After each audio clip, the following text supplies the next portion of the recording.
पास जैसे यहाँ पे आया था, हमने देखा कि एक पहले ऑब्जेक्ट हो जाता है, फिर उसके बाद उस ऑब्जेक्ट का कोई मेथड हो जाता है, या यहाँ पे कोई प्रॉपर्टी आ जाती है, तो वो चीज़ एक्सेस हो जाती है। हमें इतना जो हमारा कॉन्सेप्ट था यहाँ तक क्लियर हो चुका था कि कोई भी ऑब्जेक्ट की किसी भी मेथड को या प्रॉपर्टी को कैसे एक्सेस करना है। ठीक है, अब हमने एक बात की थी अपने पास कि हमारे पास जब भी चीज़ों को एक्सेस करने की बात होती है, जब भी HTML ने और जावास्क्रिप्ट ने आपस में कम्युनिकेशन करनी होती है, तो इसके दरमियान में हमें ज़रूरत होती है DOM की। DOM की ज़रूरत हमें इस सेंस में होती है कि ये होना ही होना है काम। ठीक है, इस तरह का ये जो इंटरफेस है ये बनना ही बनना है। इसी की हेल्प मदद से हम क्या करवा रहे होते हैं, HTML की चीज़ों को मैनिपुलेट कर रहे होते हैं। मुझे कोई बताएगा कि DOM हमने क्या चीज़ पढ़ी थी, क्या होता है DOM? डॉक्यूमेंट ऑब्जेक्ट मॉडल, जो कि ऑब्जेक्ट ओरिएंटेड बेस्ड रिप्रेजेंटेशन होती है, जिसको यूज करते हुए जावास्क्रिप्ट के थ्रू हम मैनिपुलेशन कर सकते हैं जी जी HTML के कोड बिल्कुल में। नायला, आपने ठीक बताया कि हमारे पास कौन सी होती है, ऑब्जेक्ट ओरिएंटेड रिप्रेजेंटेशन। इन वर्ड्स पे लाजमी गौर करना है, कौन सी होती है, ऑब्जेक्ट ओरिएंटेड। ठीक है, और हमने एक पिक्चर भी साथ देखी थी, हमने कहा था कि ये आपका एक रूट एलिमेंट है, उसके बाद जितनी भी नीचे चीज़ें हैं, हर आने वाली चीज़ क्या होगा, एक पर्टिकुलर ऑब्जेक्ट होगा।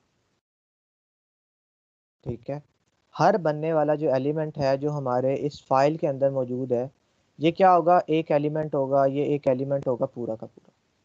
ठीक है, एलिमेंट है ये तो हमने पहले ही देख लिया था, ये क्या बन जाएगा, ये इसकी ऑब्जेक्ट ओरिएंटेड रिप्रेजेंटेशन है कि ये ऑब्जेक्ट्स की फॉर्म में खुद को क्रिएट कर लेंगे।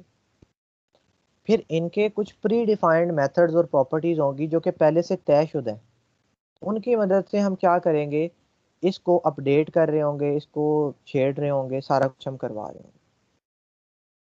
ठीक है, तो ये हमारे पास चीज़ है, इस चीज़ को जहन में रखना है कि हमारे पास क्या है, ऑब्जेक्ट ओरिएंटेड रिप्रेजेंटेशन है, एक प्रोग्रामिंग इंटरफेस है, उस इंटरफेस जिसकी मदद से कोई भी स्क्रिप्टिंग लैंग्वेज जो होती है वो इसके साथ मैनिपुलेशन करवाती है, इसके साथ तब्दीलियां करवाएगी, इसको क्या करवाएगी, अपडेट कर देगी, इसका डाटा चेंज कर देगी, इसकी एट्रीब्यूट चेंज कर देगी, CSS की प्रॉपर्टी को चेंज कर देगी, काफ़ी कुछ हम करवा सकते हैं। ठीक है, तो ये हमारे पास हमें ये समझ आ गई कि इसकी मदद से काम होना है।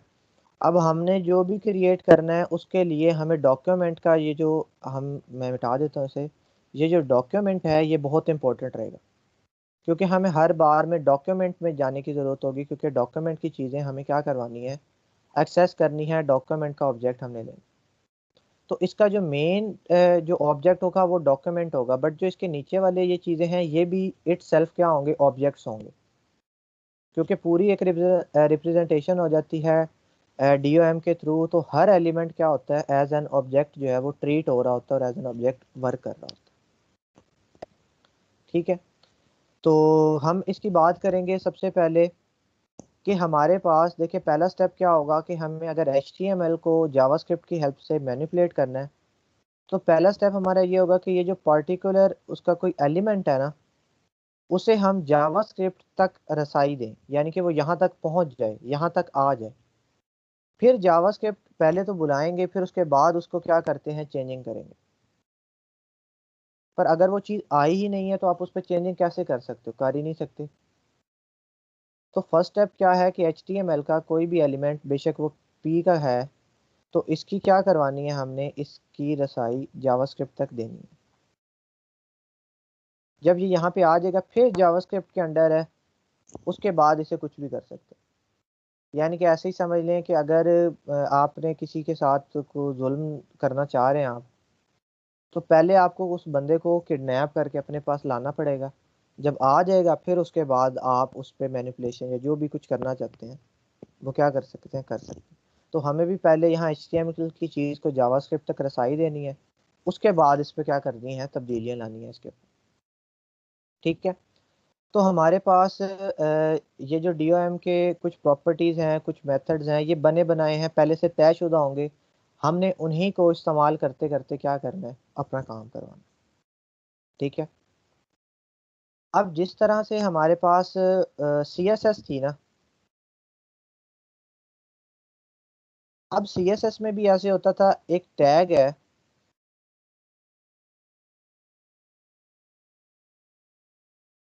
पैराग्राफ का, CSS को कैसे पता लगता था कि उसने इस पर्टिकुलर टैग के ऊपर कलर चेंज करवाना है या बैकग्राउंड चेंज करवाना है?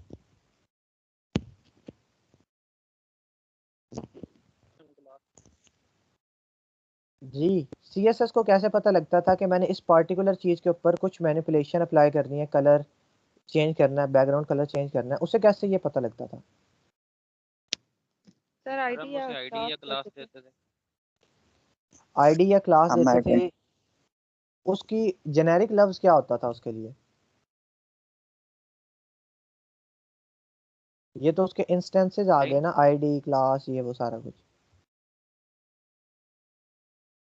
जी, क्या लफ्ज हमने इस्तेमाल किया था? Connectors, selector. Selector sorry. ठीक है, तो सिलेक्टर था, सिलेक्टर के आगे फिर टाइप थी, आईडी सिलेक्टर, क्लास सिलेक्टर, फिर उस पर कंडीशन लग रही थी। तो हमें एक रूल तो पता है कि पहले उस चीज़ का आइडेंटिफिकेशन करवानी पड़ती है, पहले उसका बताना पड़ता है कि जी तुमने इस पे करना है, फिर उसके बाद क्या करनी होती है चीज़ें चेंज। अब यहाँ पे क्या है, CSS है, मैं कर देता हूँ जावास्क्रिप्ट। अब जावास्क्रिप्ट के अंदर भी पहले आपको ये जो पूरा का पूरा एलिमेंट है इसे बुलाना पड़ेगा।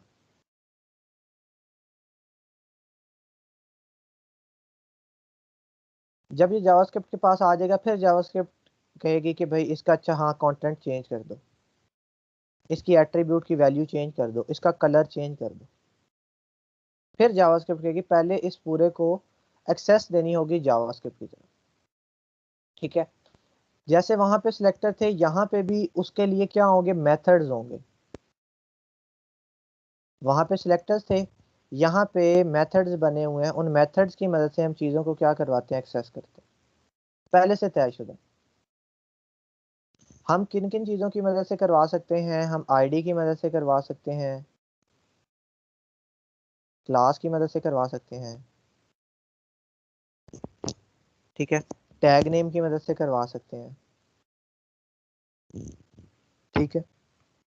इसके साथ साथ हम हमारे पास कुछ बनी बनाई चीज़ें भी होती हैं जावास्क्रिप्ट में, यानी कि कोई पार्टिकुलर लफ्ज़ लिखें और क्या हो जाए, आपके पास सारे लिंक आ जाएं, सारी इमेजेस आ जाएं, सारे फॉर्म आ जाएं, बॉडी का जो एलिमेंट होता है वो आ जाए, ठीक है।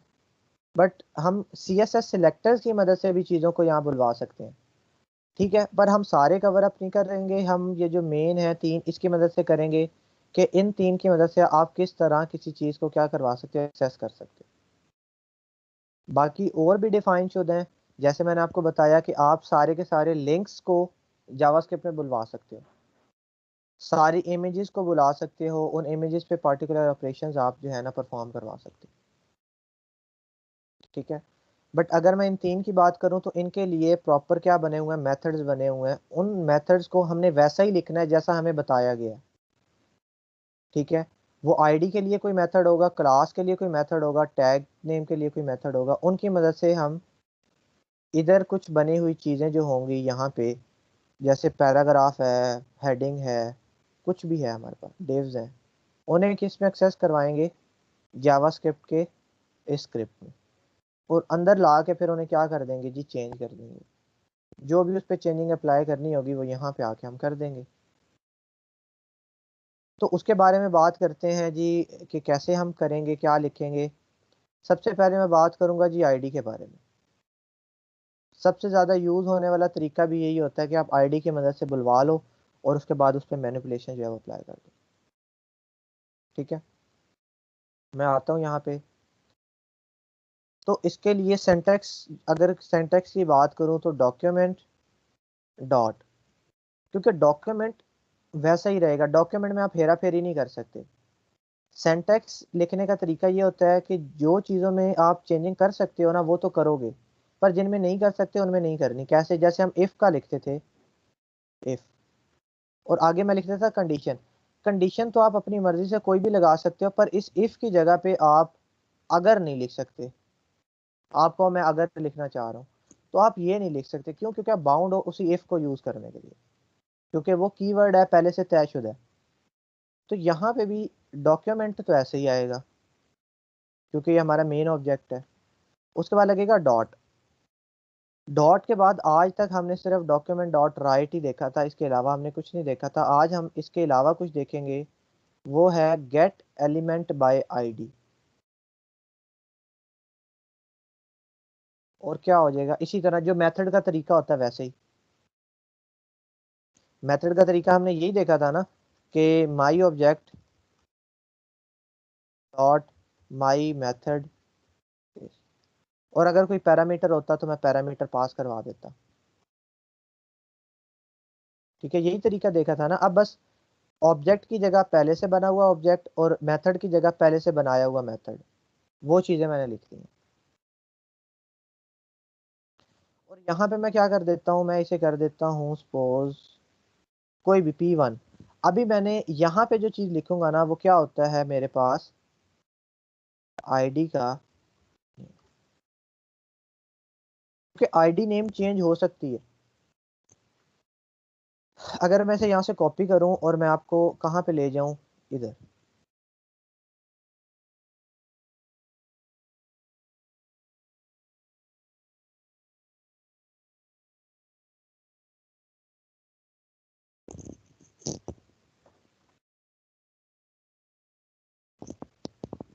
ठीक है। तो मुझे क्या पता लगता है जी कि ये डॉक्यूमेंट, तो चलो डॉक्यूमेंट में जाना है। आपको ये पढ़ने से क्या समझ आ रही है वैसे, सिर्फ पढ़ने पढ़ने से क्या कुछ मीनिंग दे रहा है ये चीज?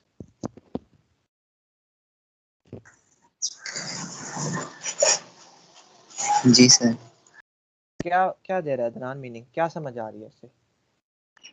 मतलब ये हम आईडी जो है ना ये प्रिंट करवा रहे हैं ये। आईडी हम प्रिंट करवा रहे हैं।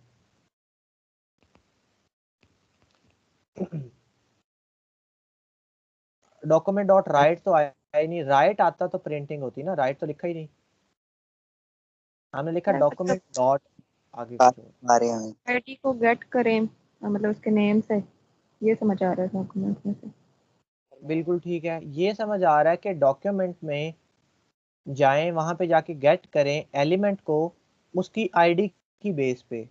यानी कि हम रेफरेंस जो ले रहे हैं किसी भी चीज की सिलेक्शन का, वो ले रहे हैं आईडी, और यहाँ पे हम उस आईडी का नाम बताएंगे।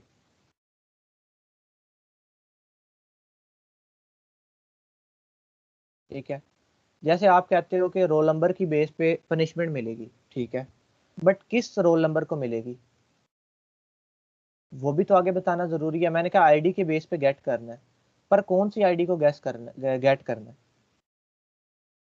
वो भी तो बताना जरूरी है। तो मेरे पास देखिए डॉक्यूमेंट में जाना है और उसका एक मेथड है dot get element bye ID. यहाँ पे एक चीज आपने याद रखनी है कि ये कैमल केस में लिखी हुई है चीजें। कैमल केस में क्या होता है, जो भी न्यू स्टार्टिंग हो रहा होता है उसका पहला वर्ड कैपिटल।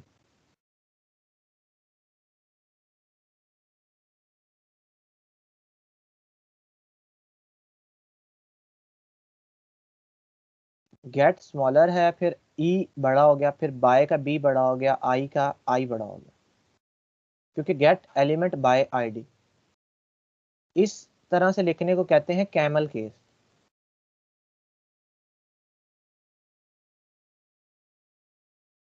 और जावास्क्रिप्ट के अंदर कैमल केस बहुत ज़्यादा यूज होता है प्री डिफाइंड चीज़ों में। तो आप लोगों को पता होना चाहिए कि कैमल केस क्या होता है, क्योंकि ये केस सेंसिटिव लैंग्वेज है, तो पता तो होना कि कैमल केस में कैसे लिखी जाती हैं चीज़ें। क्योंकि आप अगर डिफरेंट तरीके से लिखोगे तो वो चीज़ फिर वर्क नहीं करेगी। तो पता हो कि ये लिखा कैसे गया, कैमल केस में लिखा गया। ये ई कैपिटल है, बी कैपिटल है, ये देखें आई कैपिटल है, डी स्मॉल है, वाई स्मॉल है, टी एन ये स्मॉल है, इस तरह। ठीक है, तो ये एक तो ये समझ आई कि कैमल केस में लिखी हुई हैं चीजें। दूसरा हमें ये समझ आई कि गेट करना है एलिमेंट को बाय आईडी, आईडी के बेस पे। ठीक है, तो अब मैं इस पी को एक आईडी दे देता हूँ P1, क्योंकि मैंने क्या कहा, मैंने कहा आईडी के बेस पे चीजों को गेट करवा लो। दूसरा एक और काम ये होगा कि हेड में रखने की वजह से शायद हमारे पास चीजें सही एग्जीक्यूट ना करें। मैं अभी करके देखता हूँ कि क्या हमारे पास आउटपुट मिलती है। ठीक है, मुझे सिर्फ 1 मिनट दें।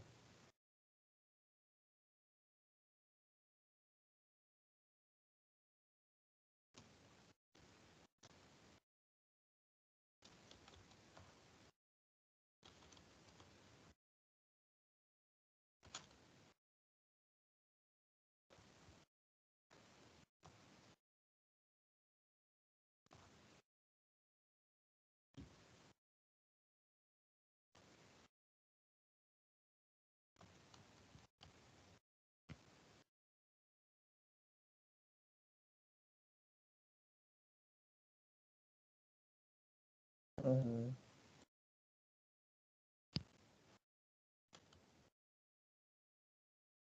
अच्छा, ठीक है। अच्छा, बस आप लोगों ने क्या करना है कि इसे हमने बात की थी ना कि बॉटम में, क्योंकि अब हमने चीज़ों की मैनिपुलेशन करना स्टार्ट कर दी, तो इसे बॉटम में पेस्ट कर देना। जी अदनान, कोई क्वेश्चन है आपका? Screen shot. पर मैंने वो बताने के लिए रेज किया था, मुझे क्या था। अच्छा अच्छा, जी बिल्कुल। स्क्रीन कैसे शो नहीं हो रही खंसा? स्क्रीन तो सबको विजिबल है। सर शायद नेट का मसला है सर। मैं चेक करें ज़रा क्या मसला है।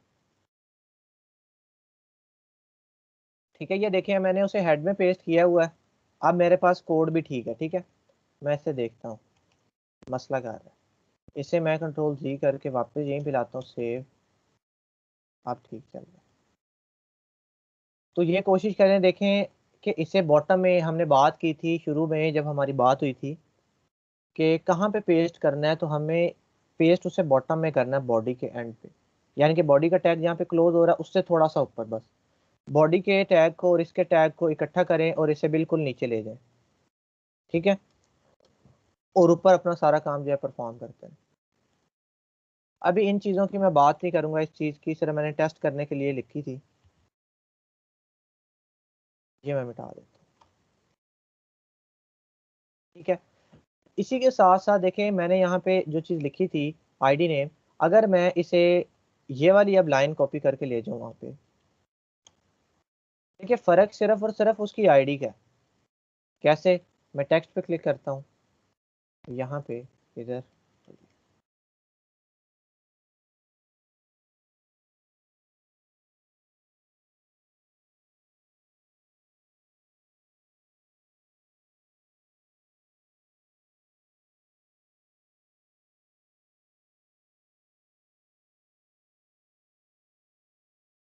इस आईडी के नेम की जगह चीज़ें बदल जाएंगी। अभी हम कर रहे हैं आईडी के थ्रू कि किसी भी चीज़ को कैसे गेट किया जाए आईडी की मदद से। ठीक है, उस आईडी की मदद से किया, तो आईडी क्या है? P1।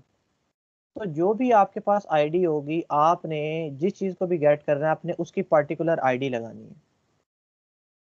ठीक है, हमें पता है कि आईडी यूनिक होती है, इसीलिए वो सिंगल एलिमेंट जो है उसे ही क्या कर रहा है? फैच कर रहा है। Document dot get element bye ID.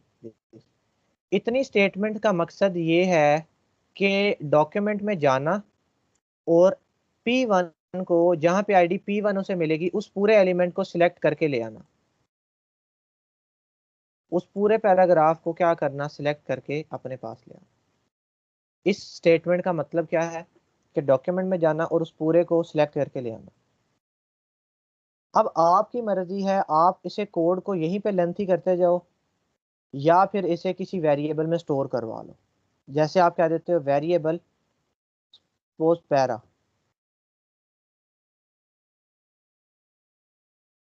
ठीक है, अब क्या हुआ, ये जो पैराग्राफ वहां से आया वो पूरा का पूरा आपने असाइन कर दिया इस पैरा वाले वेरिएबल को।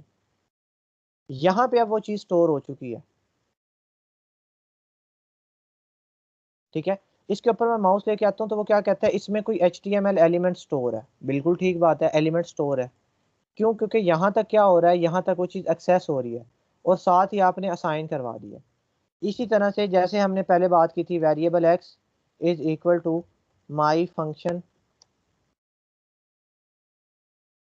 ये चीज़ ये भी तो वही चीज़ है कि जो फंक्शन रिजल्ट दे रहा है उसे एक्स में असाइन कर दो। तो हम वही कर रहे हैं कि किसी ऑब्जेक्ट का फंक्शन जो है उसका जो रिजल्ट है वो किसे असाइन कर दें, एक्स को,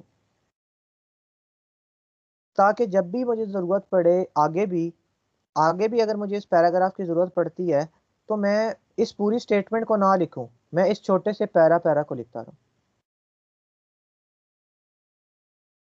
आपको मैंने बताया था कि हर प्रोग्रामर की, हर कोड करने वाले की कुछ अपनी अप्रोच भी होती है, ठीक है। तो मैं जो है वो मैं इस चीज़ को स्टोर करके आगे यूज़ कर लेता हूँ। आप में से कुछ लोग ऐसे होंगे जो स्टोर करना अच्छा नहीं समझते होंगे और वो इसी तरह आगे आगे करते जाएं। आगे आगे करने से फ़र्क नहीं पड़ता, बस वो स्टेटमेंट थोड़ी सी क्या हो जाती है, मिसलीडिंग हो जाती है, समझ नहीं आती सही तरह। होती ठीक है बिल्कुल, गलती कोई नहीं होती, बट वो ज़्यादा लेंथी हो जाए तो फिर समझना जो है ना वो थोड़ा सा मुश्किल हो जाता है। यहाँ तक क्या किया, यहाँ तक आपने उस चीज़ को गेट किया और उस पूरे एलिमेंट को एक इस वेरिएबल को दे दिया,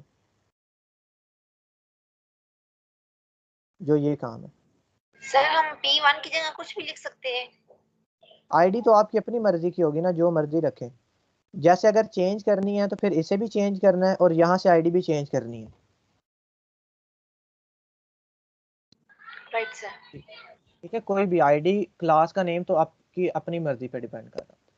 यहाँ तक इससे मुराद ये है कि आपका ये पूरा एलिमेंट, ये आपने क्या कह दिया, इस एक डब्बे में बंद कर दिया और उसका नाम रख दिया एक्स, यानी कि ये पूरा का पूरा एक्स को असाइन कर दिया या वाई को असाइन कर दिया या जी को या पैरा को, जिसे भी। फिर आगे जो भी इसके प्रॉपर्टीज वगैरह लिखनी है वो इसके आगे डॉट लगा के आप लिख सकते हैं। अगर मैं काम करूं, मैंने ये काम किया, मैं इधर आता हूं, डॉक्यूमेंट डॉट राइट, यहाँ पे आके मैं पैरा को चेक कर लेता हूँ। जावास्क्रिप्ट से पूछता हूँ कि ये पैरा आखिर क्या चीज़ है।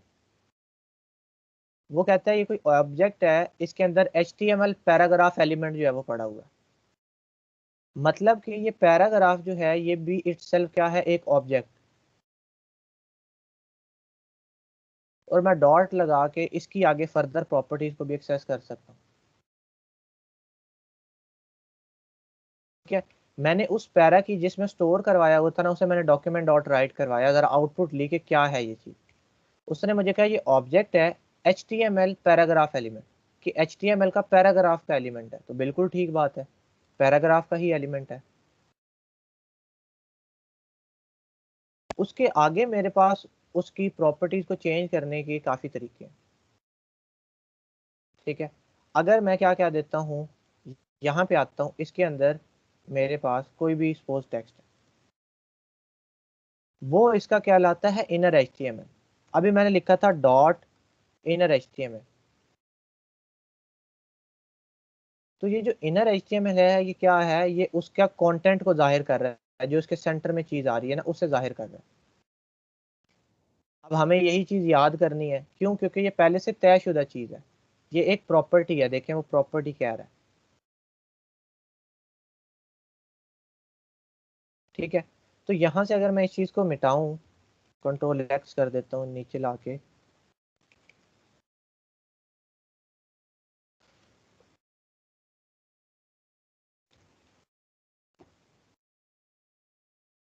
मतलब कि इसके अंदर आप ऐसे ही समझ लें कि एक बॉक्स बना, यही काम जो मैंने आपको करके दिखाया। अगर मैं इसे क्लियरली लिखूं यहाँ पे, तो आप इमेजिन कर सकते हो कि कुछ इस तरह का काम हुआ होगा। ठीक है, तो उसके अंदर आपके पास ये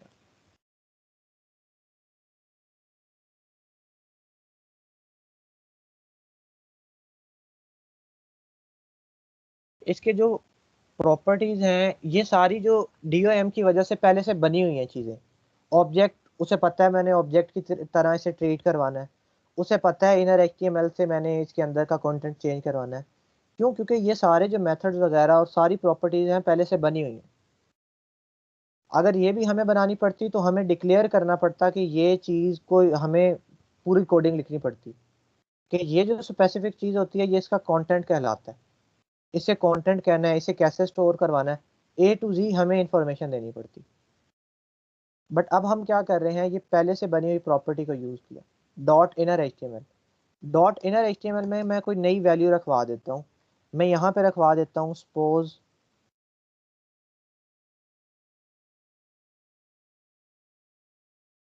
क्या लिखूँ, इट विद जीएस लिख देता हूँ, या असाइंड बाय जीएस, कि ये चीज़ जीएस ने असाइन किया, इसकी अभी फ़िलहाल कोई ज़रूरत नहीं है, इसे मिटा दें बेशक। देखें कहीं भी मैंने डॉक्यूमेंट डॉट राइट का लफ्ज़ इस्तेमाल नहीं किया, मतलब कि जो प्रिंटिंग मैं करवाऊंगा वो जावास्क्रिप्ट नहीं करवा रही होगी, वो कोई और चीज़ करवा रही होगी, अगर तो चीज़ प्रिंट होती है तो। यहाँ पे कहीं भी डॉक्यूमेंट डॉट राइट का लफ्ज़ नहीं आया। सेव, इधर आ जाए, पर यहाँ पे असाइंड बाय जीएस ज़रूर आ गया। अब ये असाइंड बाय जीएस क्यों आया, मैं इसकी रीज़न आपको बताता हूँ। कंट्रोल यू प्रेस करें, कंट्रोल यू प्रेस करेंगे तो पैराग्राफ खाली है, पैराग्राफ के अंदर कुछ भी नहीं पड़ा हुआ। बेशक यहाँ पे आके देख लें, पैराग्राफ खाली है, पैराग्राफ के अंदर कुछ भी नहीं पड़ा हुआ। जावास्क्रिप्ट में ने भी डॉक्यूमेंट डॉट राइट नहीं करवाया, फिर ये चीज़ कैसे प्रिंट होगी असाइंड बाय जीएस? कोई भी प्रिंटिंग स्टेटमेंट नहीं है, फिर कैसे होगी आखिर?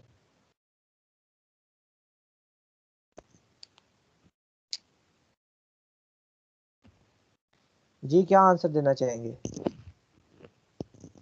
सर आई थिंक जो आप मैनिपुलेशन की बात कर रहे थे कि हम यहाँ से उसको कर सकते हैं चेंजेस, तो अगर उसमें नहीं है तो यहाँ से हमने दे दिया कि ये राइट कर दे।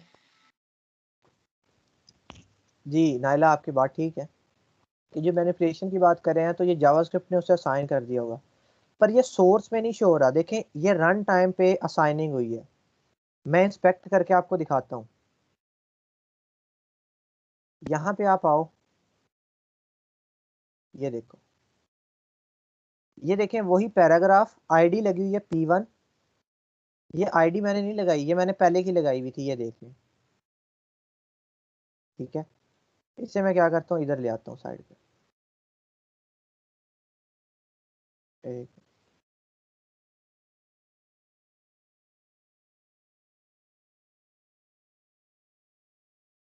ठीक है, ये देखें आईडी लगी हुई है P1, पैराग्राफ का एक टैग बना हुआ है आईडी P1, मतलब कि ये वही आईडी है जो मैंने यहाँ पे लगाई थी। ठीक है, इसके सेंटर में ये देखें जावास्क्रिप्ट ने लिखवा दिया असाइंड बाय जीएस।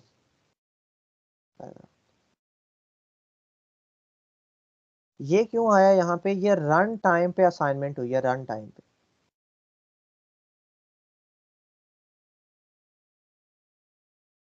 किस टाइम पे? रनिंग, जैसे ही वो एग्जीक्यूशन हुई साथ ही उसने क्या कर दिया, साइन कर दिया। अब ये जो चीज़ है, ये देखें आई तो पैराग्राफ के अंदर है, बट देने वाला कौन है? जावास्क्रिप्ट।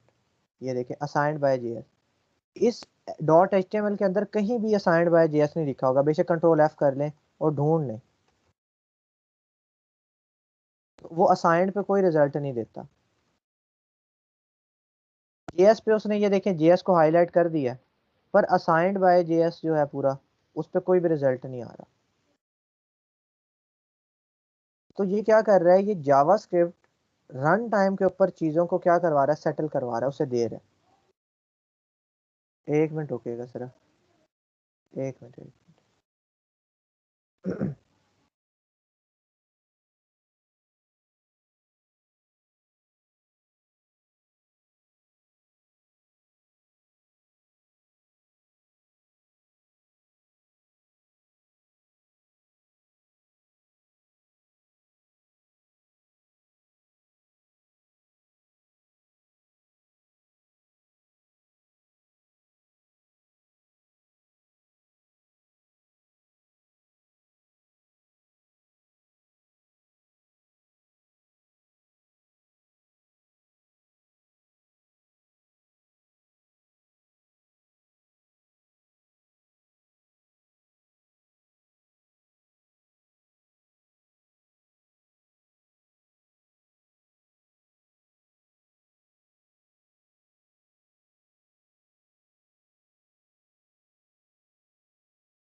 जी मेरी आवाज़ आ रही है आप सबको?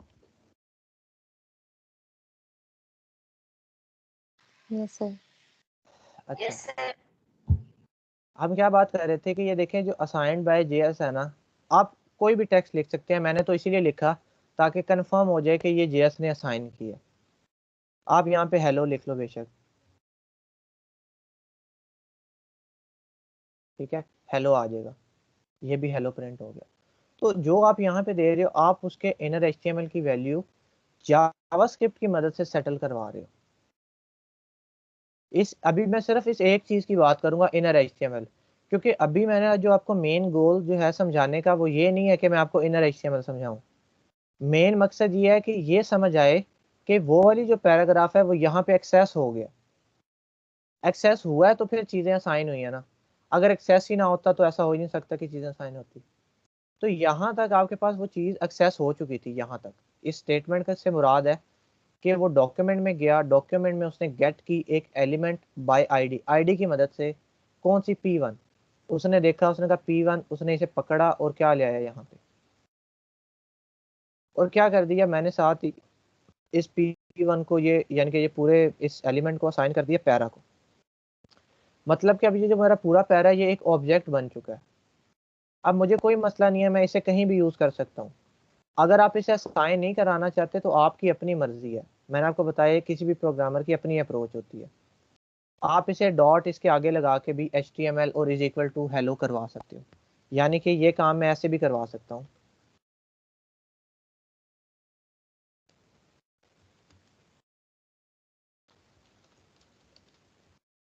तो फिर मुझे इसकी कोई ज़रूरत नहीं है और इसकी भी कोई ज़रूरत नहीं। पर देखें एक ही लाइन में वो थोड़ी सी चीज़ें शायद मेरे लिए समझना मुश्किल हो जाए कि मुझे नहीं समझ आ रही कि कहाँ पे वो चीज़ आई है, कहाँ पे कहाँ तक रही है। देखिए असाइंड पे जैसे अभी तक काम वही हुआ है, बस एक जो तरीका था वो ज़्यादा हैंडी हमने यूज़ किया कि मैं एक वेरिएबल में स्टोर करा लेता हूँ।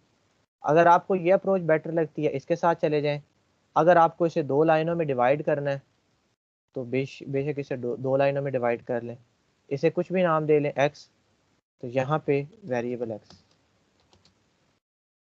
ताकि असाइन हो और फिर आगे आप उसे यूज़ करते जाओ। ठीक है, वहाँ पे एक ही लाइन में हो गया था, यहाँ पे दो में कर दिया, ज़रा इजी टू अंडरस्टैंड है मेरे लिए। बाकी जैसे आपको ठीक लगे आपको आपने कर लेना।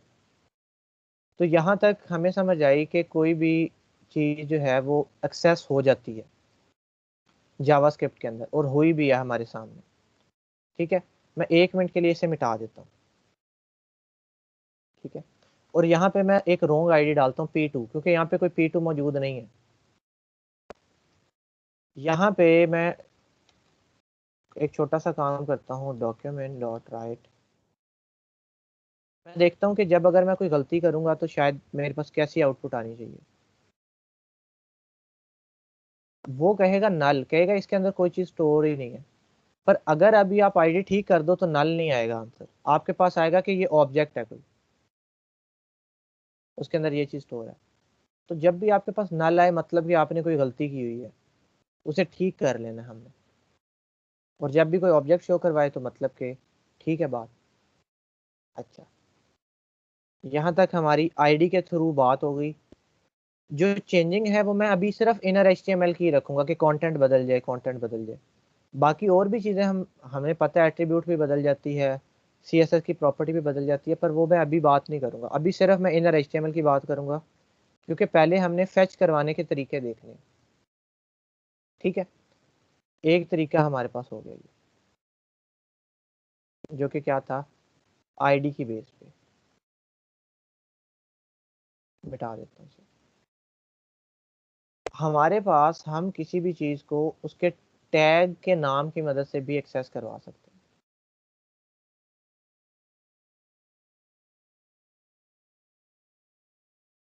टैग नेम की मदद से करेंगे तो टैग नेम के लिए मेथड कोई और होगा, आईडी वाला मेथड नहीं होगा, क्योंकि ये तो आईडी के लिए था। यहाँ पे अगर मैं इसका सिंटैक्स लिखने की कोशिश करूँ तो डॉक्यूमेंट डॉट राइट की आदत ना डाल लेना, वो राइट पहले हमने यूज़ किया बट अब हम यूज़ नहीं करेंगे। करेंगे जहाँ पे ज़रूरत पड़ेगी, बट चीज़ों को एक्सेस करवाने के लिए राइट नहीं है। राइट सिर्फ चीज़ों को प्रिंट आउट करवाने के लिए। ठीक है, और यहाँ पे आ जाएगा जी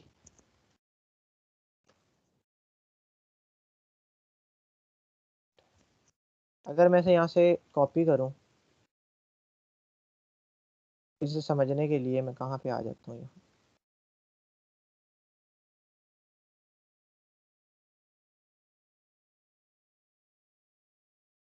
एक चीज़ पे गौर करना है कि कैमल केस है, E capital, B capital, T capital, N capital.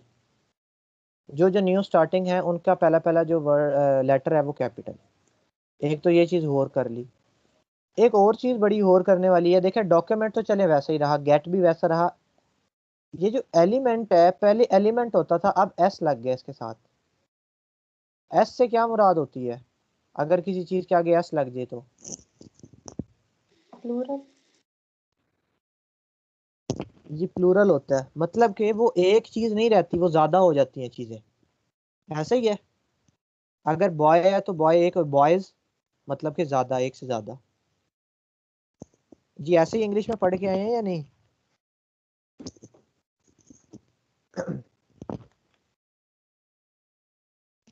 यही पढ़ा था सर, ऐसे ही है, एक से ज्यादा होता है।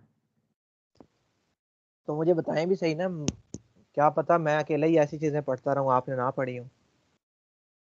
सर माइक ऑन करके फिर भूल जाते हैं ना, इसलिए कोई ऑन ही नहीं करता। अच्छा अच्छा, नहीं नहीं, ऐसा थोड़ा बहुत कर लिया करें, मुझे भी फीडबैक दिया करें ताकि मुझे पता लगे कि जाग रहे हैं, सुन रहे हैं, बैठे हुए हैं सही तरह से। बस यह है कि थोड़ा हाजिर दिमागी से बैठा करें कि जब बोलना है तब ऑन, जब नहीं तो फिर खत्म।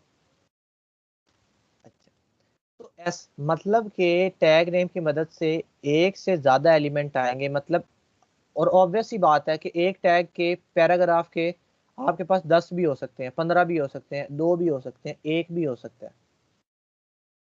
अगर वो सारे गेट करवाने हैं तो टैग नेम की मदद से करवा लेंगे, सिंपल। और जो टैग नेम है वो चेंज होता रहेगा। पी भी टैग नेम है, H1 भी टैग नेम है, और सो ऑन। पर एस से आपको एक, एस पे गौर करने का मकसद एक और था कि अगर तो ये ज़्यादा एलिमेंट्स आ रहे हैं तो फिर इनकी स्टोरिंग का भी तो एक मसला है कि स्टोर कहाँ होंगे, रखे कहाँ जाएंगे, कैसे है कि किस क्या चीज़ वहाँ से फैच होगी, तो वो देखने के लिए आपको इस एस पे गौर करवाएं। ठीक है, टैग नेम है, मैं यहाँ पे आता हूँ, बेशक आईडी लगी रहे, आईडी ना मिटा दें, आपकी अपनी मर्जी है।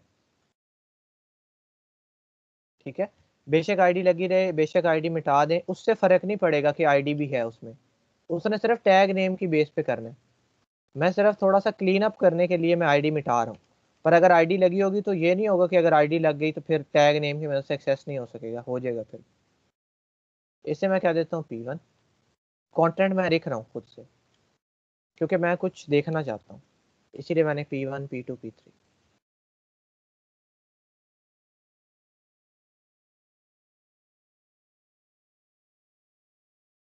टैग नेम क्या होता है जी? टैग नेम इसका होता है P।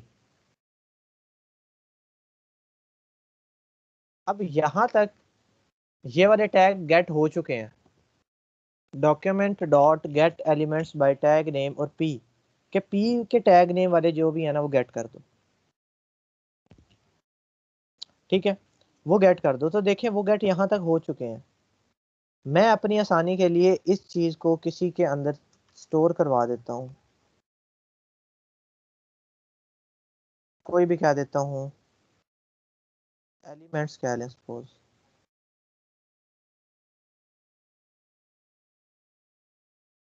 या पैराज कह लें, पैराज ज़्यादा डिफरेंस है। ठीक है, अब यहाँ तक वो चीज़ आके और यहाँ पे स्टोर हो चुकी है।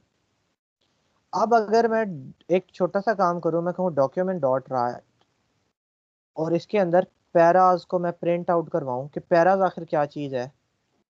वो तो वहां पे 3 मैंने बना दिए थे, 1 2 एंड 3, तो तीनों गेट हुए होंगे। ठीक है, तीनों गेट हुए, तीनों गेट होके पारस पे गए, पारस मेरे जहन पे भी पारस हो गया, पैराज पे गए जो भी हमारा है। ठीक है, अब उसके अंदर क्या है मैं ये देखना चाहता हूँ।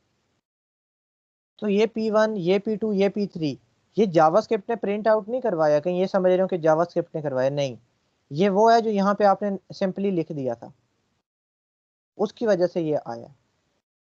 और आखिर पे ये वाला जो डॉक्यूमेंट डॉट राइट है ना पैराज, ये जावास्क्रिप्ट ने प्रिंट करवाया, उसमें क्या पड़ा हुआ है?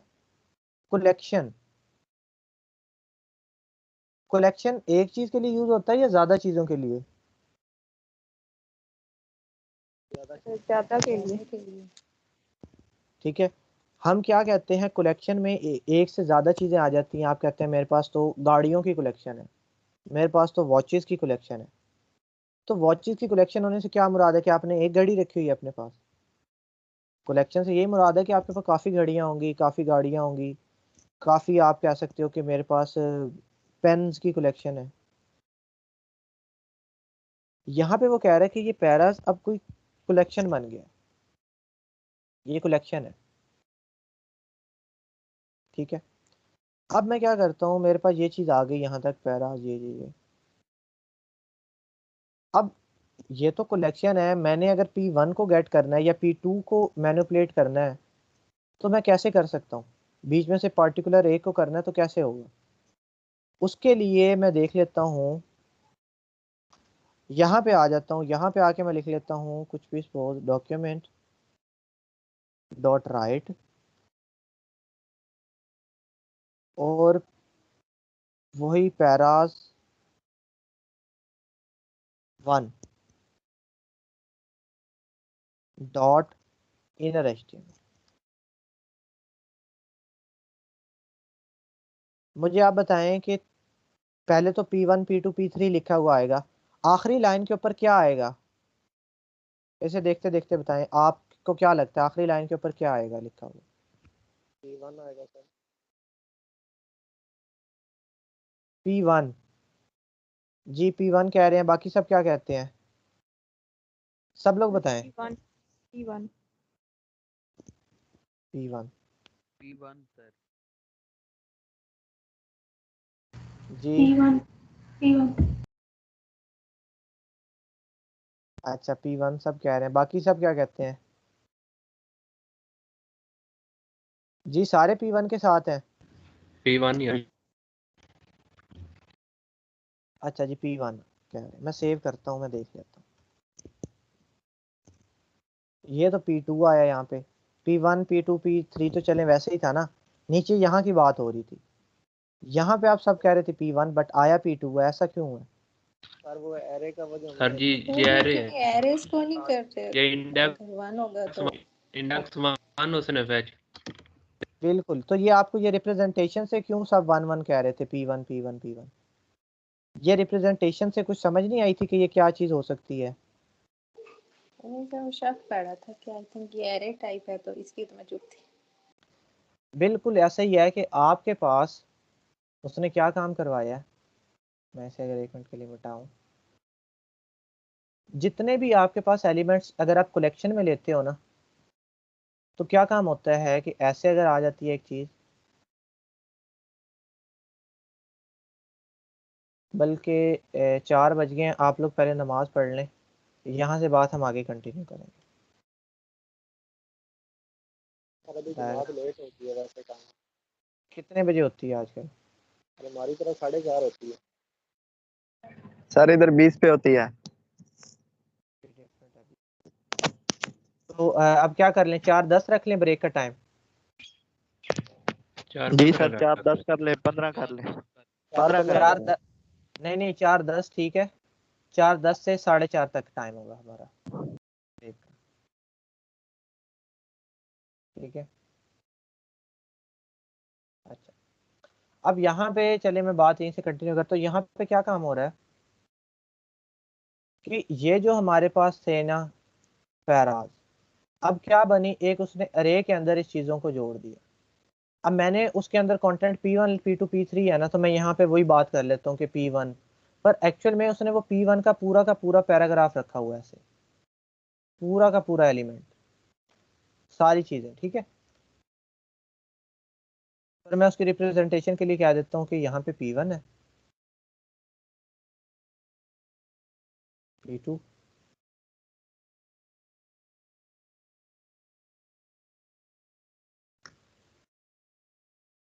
उसने इन्हें इसे इंडेक्सेस पे स्टोर करवा दिया, 0 पे 1 पे 2 पे। मैंने आपको कहा था कि अरेज वगैरह आपको लग रहा था कि अरेज के अंदर ऐसे ही हम 2 4 6 जो अभी हम जमा करवा रहे हैं ना, बस वही करवाएंगे। मैंने आपको बताया था कि अरे के इंडेक्स के ऊपर या इंडेक्सिंग जैसे है उसके ऊपर आप काफ़ी ज़्यादा जो चीज़ें हैं ना वो क्रिएट कर लेते हो।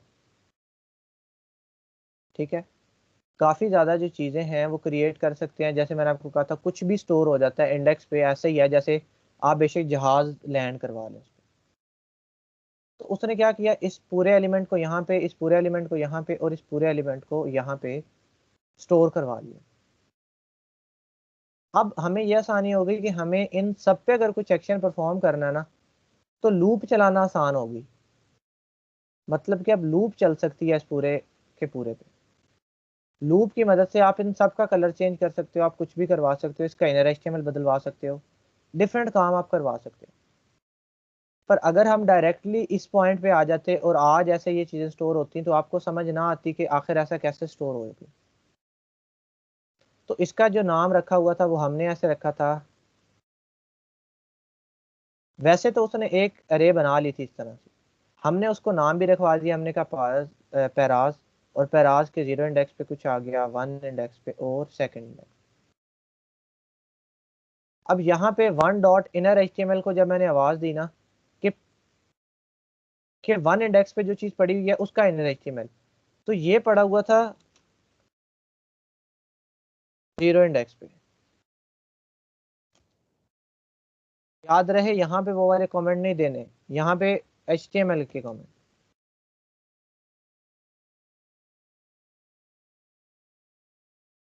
मैंने 1 को बुलाया ना तो वो प्रिंट हो गया। अब मैं क्या करता हूँ, मैं थोड़ा सा चेंज करने की कोशिश।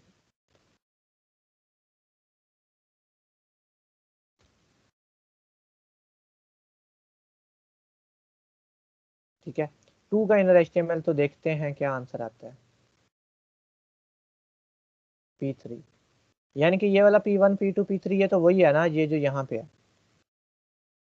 हाँ, अगर आप सिर्फ और सिर्फ ऐसे लिख दो ना, डॉक्यूमेंट डॉट राइट ना करवाओ, ऐसे लिख दो, ठीक है, और इसे इक्वल करके मैं कर देता हूँ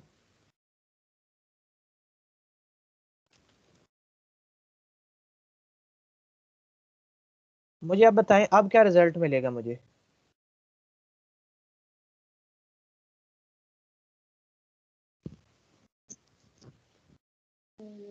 P3 में आके लिखा हुआ आ जाएगा चेंज बाय जीएस। P3 की जगह लिखा हुआ आ जाएगा चेंज बाय जी, बाकी क्या कहते हैं, इसकी जगह आएगा या नीचे आ जाएगा?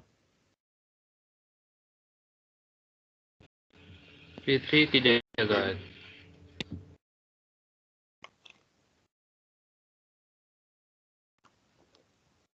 मुझे लग रहा है आज बाकियों को समझ नहीं आ रही, बाकी सर सब P3 खामोश। की जगह आएगा, जो दूसरा P3 है ना उसकी जगह आएगा। दूसरा P3 कहाँ गया, वो तो गायब ही हो गया। ये तो पहले वाले P3 की जगह आ गया। फिर देखिए, पहले मैं उसे अलग से डॉक्यूमेंट डॉट राइट करवा रहा था, यानी कि उसे प्रिंट करवाने की एक नई कमांड दे रहा था कि प्रिंट करवा के दिखाओ। मैंने अब उसे कोई प्रिंटिंग की कमांड नहीं दी। सर काइंडली एक मरतबा रिपीट कर देंगे एरे से जहाँ से आपने किया। अच्छा, मैं ही ना कर दे जी, माइक ऑफ कर देना। अच्छा, क्या हुआ कि हमने सबसे पहले ऊपर एक स्टेटमेंट लिखी, इतनी सी स्टेटमेंट की बात कर लेते हैं।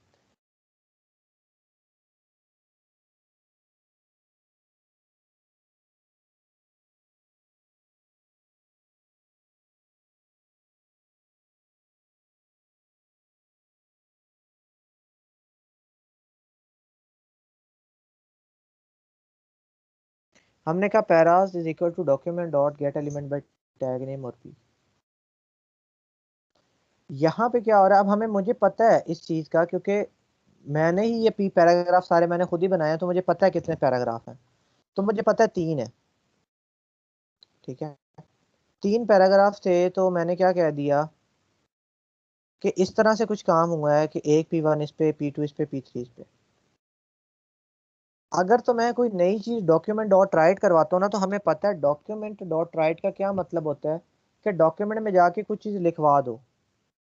यहाँ पे अब मैंने डॉक्यूमेंट डॉट राइट नहीं किया, यहाँ पे मैंने क्या है, पैराज के जो 2nd इंडेक्स पे जो चीज़ पड़ी हुई है उसका इनर एचटीएमएल ये करवा दो। तो ये वाली जो चीज़ है ये असाइन हो जाएगी इसके इनर HTML को। असाइनमेंट हो रही है सिंपल, हमें पता है कि इक्वल क्या करता है असाइन, तो ये है यहाँ से राइट से ये लेफ्ट की तरफ असाइनमेंट हो रही है, ओवरराइट कर देगी उसको। उसे ओवरराइट कर देगी। ये देख लेते हैं, मैं रिफ्रेश करता हूँ, पहले P3 था, अगर आप कंट्रोल U करेंगे ना आपको P3 नजर आएगा, पर लिखा हुआ तो P3 नहीं आ रहा। P3 आखिर कहाँ गया? P1 P2 P3, यहाँ पे तो P3 आ रहा है, बट एक्चुअल में वो गया कहाँ P3? तो ये करने के लिए से अगर मैं इंस्पेक्ट करूँ तो आप यहाँ पे देखेंगे कि P1 भी आ रहा है, P2 भी आ रहा है, पर जो थर्ड वाला P है ना उसकी जगह आ गया चेंज्ड बाय जावास्क्रिप्ट। ये देखिए मैंने सेकंड इंडेक्स का कमेंट दिया हुआ, कमेंट भी आ रहा है, पर यहाँ पे उसने रन टाइम के ऊपर, रन टाइम वो होता है जो एग्जीक्यूशन का टाइम होता है जब चीज़ें एग्जीक्यूट एक्चुअल में हो रही होती हैं, उसके ऊपर उसने इसे क्या करवा दिया, चेंज करवा दिया जावास्क्रिप्ट में। तो हमारे पास P3 अब आउटपुट नहीं आएगी, बेशक यहाँ पे P3 लिखा हुआ है, बट मेरे पास इसने उसकी वैल्यू को क्या करवा दिया, ओवरराइट करवा के अपडेट करवा दिया।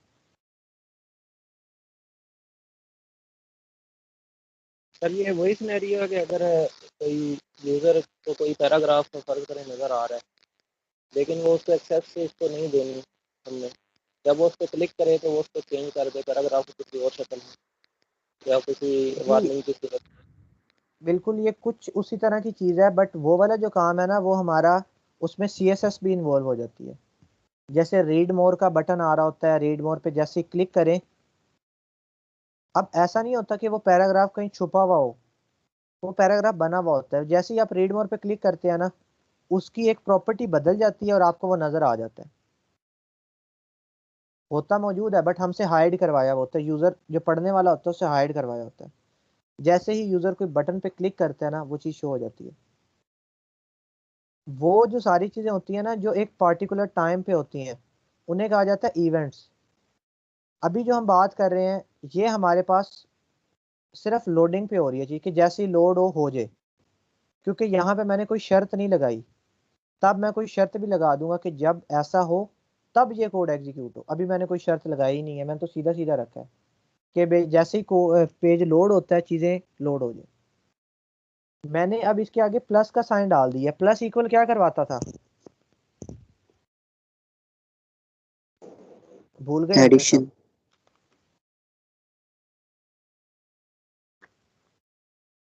Add. G plus equal to क्या करवाता था, एडिशन करवाता था। एडिशन करवाता था, पर किस तरीके की एडिशन करवाता था? एक इंक्रीमेंट जो कर सर देंगे। पीछे होता था।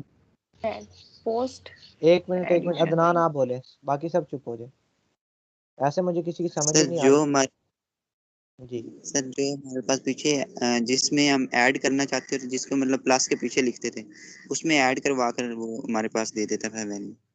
बिल्कुल ठीक है, कि पुरानी वाली भी प्रिजर्व रखता था प्लस ऐड करके अगली ऐड कर देता था। इंक्रीमेंट ये नहीं हो रहा, स्ट्रिंग में क्या इंक्रीमेंट करेंगे? कभी आपने कहा है कि मेरा नाम हमजा है, आज मेरा नाम इंक्रीमेंट हो गया, हमजा +1 हो गया। स्ट्रिंग्स में इंक्रीमेंट नहीं हुआ करते, इंक्रीमेंट होता है नंबर में। यहाँ पे इसका मुराद ये है कि पहले जो इनर HTML में पड़ा हुआ था उसे ओवरराइट ना करो, उसमें ऐड कर दो चेंज बाय JS। तो मेरे पास आउटपुट क्या आ गई, P3 भी वैसे ही रहा, और आगे ऐड क्या होगा, ऐड मतलब कि यहाँ पे कनकैटिनेशन हो रही है, कनकैटिनेट हो गया चेंज बाय JS। ठीक है, तो ये हुआ है। बाकी अभी आप लोग नमाज पढ़ लें, नमाज पढ़ के आए वापस, फिर आगे थोड़ा सा इस पे बात करेंगे।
जी अस्सलाम वालेकुम।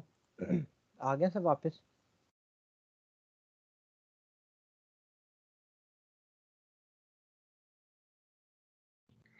Yes sir. Yes sir.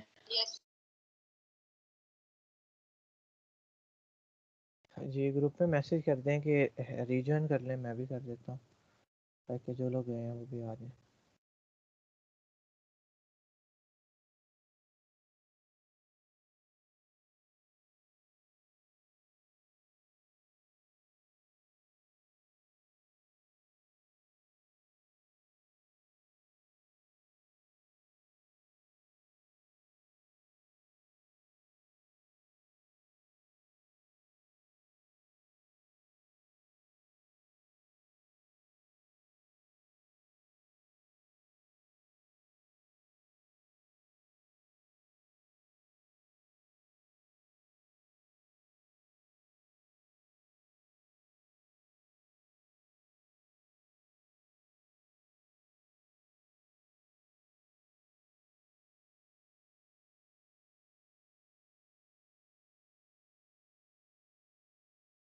जी अच्छा, हमारी लास्ट टाइम जो बात हो रही थी, मैं वापस आ जाता हूँ, स्क्रीन शेयर करता हूँ आपके साथ।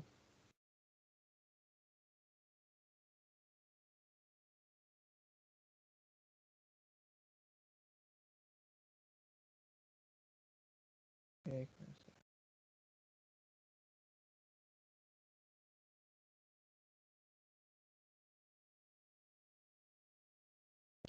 जी मुझे बताइएगा कि स्क्रीन जो है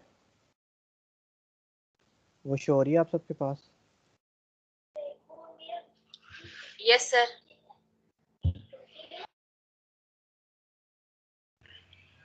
नो सर। नहीं शो हो नॉट रही? येट। अच्छा एक मिनट।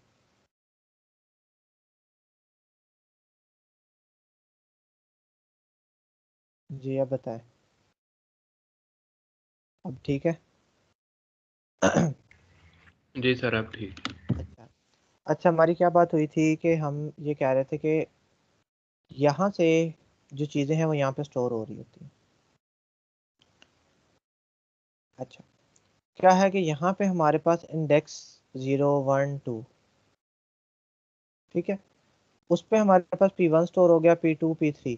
अब मैं P1 को भी मैनिपुलेशन कर सकता हूँ, P2 को भी, P3 को भी। अगर मैंने P2 को मैनिपुलेट करना है तो मैंने जीरो इंडेक्स को कॉल करनी है, ठीक है, हमें पता है इस बात का। अगर मैंने P1 को चेंज करना है तो मुझे जीरो इंडेक्स को कॉल करनी पड़ेगी, और अगर मैंने P3 को चेंज करना है तो मुझे सेकंड इंडेक्स को कॉल करनी पड़ेगी, ठीक है।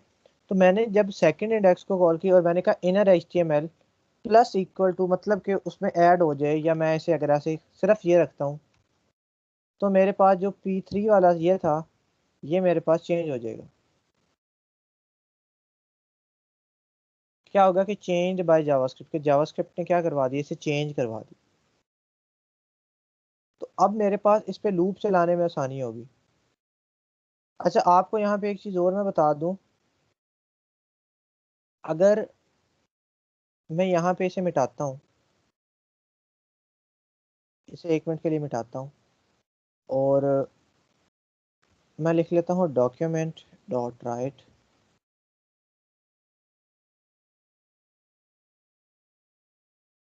तो क्या आपके जहन में ये क्वेश्चन एक नहीं आया कि ये ऑब्जेक्ट है कलेक्शन, बट इस पे इंडेक्सिंग हुई हुई है? ये नहीं सोचा किसी ने? मैंने सोचा है, लेकिन मुझे ये समझ आया कि मतलब गेट एलिमेंट्स है, तो वो ज्यादा चीजें हैं, तो फिर इसलिए उसको एज अरे ले रहा है। ठीक है, पर चीज़ें तो उस पे ऑब्जेक्ट वाली भी काम कर रही हैं। यहाँ पे ये जो चीज़ हमारे पास रिसीव होती है ना, रिटर्न होती है, इसके लिए एक टर्म यूज होती है, अरे लाइक ऑब्जेक्ट। इस तरह से लिखा होता है जी, अरे लाइक, कि अरे की तरह का एक ऑब्जेक्ट। आप लोगों ने काम करना है, छोटा सा काम है। आप लोगों ने कल क्या, यानी कि आप अरे बनाते थे ना, आपने अरे बनानी है और अरे के साथ आपने उससे पूछना है कि टाइप ऑफ, ठीक है। जैसे हम सिंपल एक अरे बनाते थे ना, वैसे एक अरे बनाना और उससे टाइप पूछना कि उस अरे की क्या टाइप है। यहाँ पे ये चीज़ें थोड़ा सा इस तरह से करता है कि अरे और ऑब्जेक्ट, क्योंकि मैंने आपको बताया था बड़ी फाइन लाइन है इनके दरमियान में, बड़ा माइनर सा डिफरेंस है। तो ये जो चीज़ रिटर्न होती है इसे हम कहते हैं जावास्क्रिप्ट की टर्मिनोलॉजी में अरे लाइक ऑब्जेक्ट, क्योंकि हम देख रहे हैं कि हम उसके ऊपर डॉट लगा के चीज़ें भी एक्सेस कर रहे हैं, प्लस इंडेक्सिंग पे भी हुई हुई है। तो क्या चीज़ है आखिर ये? अगर मैं इसे यहाँ पे 3 लिख दूँ ना, ठीक है, तो 3 लिखने पे मुझे क्या आउटपुट मिलेगी? अनडिफाइंड। अनडिफाइंड। जी 3 लिखने पे अनडिफाइंड मुझे इसलिए मिली है क्योंकि हमारे पास जो एलिमेंट्स हैं वो कम है, वो 1 2 3 है, पर वो जीरो इंडेक्सिंग से स्टार्ट हो रहा है, 0 पे फिर 1 पे फिर 2 पे। अगर मैं थर्ड इंडेक्स को कॉल करूंगा तो वो कहेगा ये तो अभी तक आपने डिफाइन ही नहीं किया, ये तो अभी तय ही नहीं पाया, ये तो खाली पड़ा हुआ है। तो आप लोगों को जो काम दिया है वो भी कीजिएगा, प्लस ये इसके लिए जो टर्म एक प्रॉपर, अगर आप इसे कोई नाम दें, हम अरे क्या लेते हैं, पर अगर इसे एक प्रॉपर एक नाम देना हो तो वो उसके लिए जो एक सही वर्ड होगा वो होगा अरे लाइक ऑब्जेक्ट, ठीक है। अब यहाँ पे हमारे पास क्या काम हो गया, हमने टैग नेम की मदद से भी गेट कर लिया, दूसरा काम भी हो गया।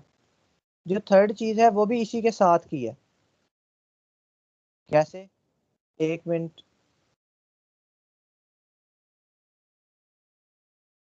मैं मिटा देता हूँ, ऊपर वाले एरिया को मैं मिटाना चाह रहा हूँ सर।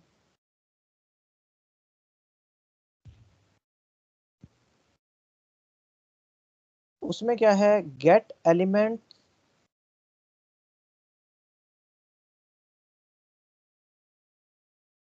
बाय क्लास नेम, इसे मैं एक मिनट के लिए मिटा दूँ।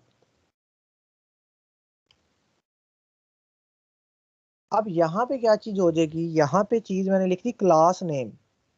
अब क्लास नेम में से दे देता हूँ, क्लास मैंने क्या देता हूँ, सिर्फ C1, और क्लास दे देता हूँ C1। P3 को कोई क्लास नहीं देता, ठीक है। और यहाँ पे आके मैं लिख देता हूँ C1।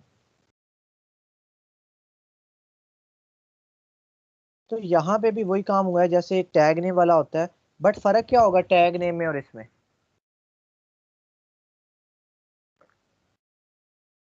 सर उसमें वो सब टैग्स के लिए था और ये क्लास के लिए स्पेसिफिक बिल्कुल क्लास। ठीक, कि ये सिर्फ उसके लिए जहाँ पे ये वाली क्लास अप्लाई हुई भी है, सिर्फ वहां के लिए। कहाँ के लिए? जहाँ पे ये स्पेसिफिक क्लास जो है वो अप्लाई हुई हुई है। इसे आप कुछ भी कर दो, वेरिएबल एक्स, अब मैं ज़रा नाम बदल लेता हूँ ताकि हमें कंफ्यूजन ना रहे, ठीक है। और यहाँ पे एक्स ऑफ 0, ठीक है। यहाँ पे आप इसे P1 P2 की जगह कुछ भी लिख दें, मैं लिख लेता हूँ विद C1, विद C, दोनों में सेम है क्योंकि दोनों C1 के साथ हैं। 0 करके मैं डॉट लगा के इनर HTML, अगर मैं इसे आउटपुट लूँ इसकी, ये टैग नेम की तरह की ही चीज़ है, बस रेफरेंस बदल रहा है। उसमें रेफरेंस टैग नेम है, इसमें रेफरेंस क्या चीज़ है, क्लास नेम,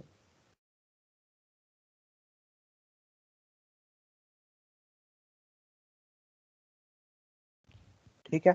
अब ये क्या हुआ देखें, चीज़ें आउटपुट कैसे आई मैं बता देता हूँ। एक तो ये विद C1 पहले, फिर विद C1, फिर ये P3 जो हमने मिटाया नहीं है, मिटाना है बेशक मिटा दे। और उसके बाद जो आखिरी वाला है वो किसकी मदद से आया, वो इस डॉक्यूमेंट डॉट राइट की मदद से आया। तो अब क्या हुआ है, अभी भी वही काम हुआ है सेम, ये वाला, ठीक है। बेशक इन्हें आप नाम बदल बदल के दे दो ताकि कंफ्यूजन ना रहे, इसके अंदर कंटेंट डिफरेंट लिख दो, इसके अंदर कुछ भी लिख दो, वही कर लेते हैं P1 पैराग्राफ 2,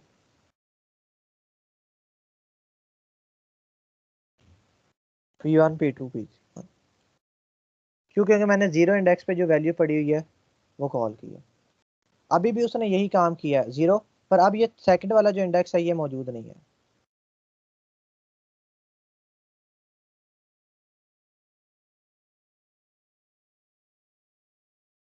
और इसका नाम भी ये नहीं है, इसका नाम क्या है एक्स, उस एक्स पे ये पड़ा हुआ। तो अभी मैंने यहाँ पे सिर्फ इनर एचटीएमएल की बात की है, क्योंकि मैंने आपको पहले बताया था कि मेरा जो मकसद है वो कतन ये नहीं है कि यहाँ पे हम इसको कभी एलिमेंट चेंज करें, कभी हम उसके लिए एट्रीब्यूट चेंज करें, पर करने को हम कर ज़रूर सकते हैं। कैसे करेंगे, वहाँ पे हमें सिर्फ यही चीज़ें बदलनी है। यहाँ तक मुझे बताएं कि क्लास नेम, टैग नेम और आईडी जो है वो क्लियर हो गया? Yes sir. जी सबको जी सर, क्लियर हो हो गया गया? clear।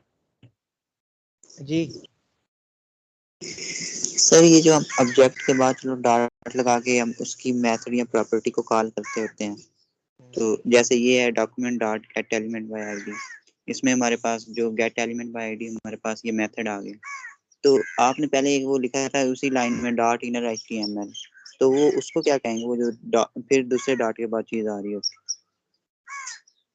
देखें, मैं वही बात कर रहा हूँ कि यहाँ तक एक ऑब्जेक्ट जो है वो फैच हो रहा है, इतनी स्टेटमेंट का मतलब है। अब ये तो चूंकि क्लास नेम है ना, मैं मिटा देता हूँ, मैं सिंगल की बात कर लेता हूँ, document dot get element bye ID, ठीक है।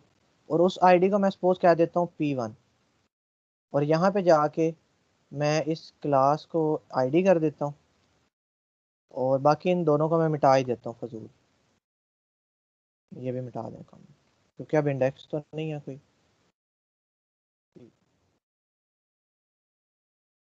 P1 ठीक है, इसे भी मिटा। यहाँ तक आपके पास इसमें ना एक दो सिनेरियो चलते हैं। ये जो डॉक्यूमेंट है ये भी ऑब्जेक्ट है, प्लस ये जो असाइन होके इसे एक्स मिलता है ये भी ऑब्जेक्ट होता है, ठीक है। इसका ये जो मेन ऑब्जेक्ट इसे कहते हैं, ये इसका ऐसे कह लें पेरेंट ऑब्जेक्ट है। इस डॉक्यूमेंट के अंदर ये जो छोटी छोटी चीजें हैं ना, ये पैराग्राफ, ये सारा कुछ, तो ये भी जब स्टोर होती है तो ये भी एक ऑब्जेक्ट बना देती है ये एक्स को। फिर हम इस एक्स को हमने बात की थी कि ऑब्जेक्ट ओरिएंटेड रिप्रेजेंटेशन। तो ऑब्जेक्ट ओरिएंटेड में जो उसके रूट्स हैं, जो उसके बाकी उसके जो नोड्स हैं, जो एलिमेंट्स हैं, वो भी एज एन ऑब्जेक्ट है। तो उसको भी डॉट लगा के आप इनर एचटीएमएल कह रहे हो, मतलब कि ये लेफ्ट वाला ऑब्जेक्ट है और ये राइट वाला क्या है, उसकी प्रॉपर्टी है। इसके ऊपर माउस लेके आओगे तो वो प्रॉपर्टी कह देता है, तो ये भी एक प्रॉपर्टी है। ये जो मेथड है वो आपको रिजल्ट के तौर पे एक ऑब्जेक्ट ला के दे रहा है, उस ऑब्जेक्ट के ऊपर फिर आप फिर एक प्रॉपर्टी लगा रहे हो, ठीक है। यहाँ पे ये पूरा लिख लिया और यहाँ पे एक्स लिख लिया, दोनों का मकसद एक ही है, दोनों से मुराद एक ही है। क्यों? क्योंकि आपने ये चीज इसे असाइन की हुई है ना एक्स को।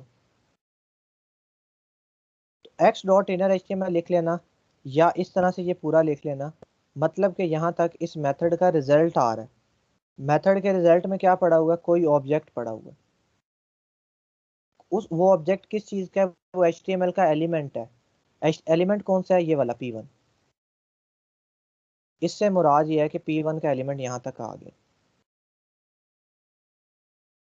ठीक है। फिर आगे डॉट लगने से वो उस स्पेसिफिक एलिमेंट की प्रॉपर्टी से बात होने लग जाती है। जी चीज अब समझ आई है इस चीज की या नहीं? जी सर, थोड़ी बहुत आ रही।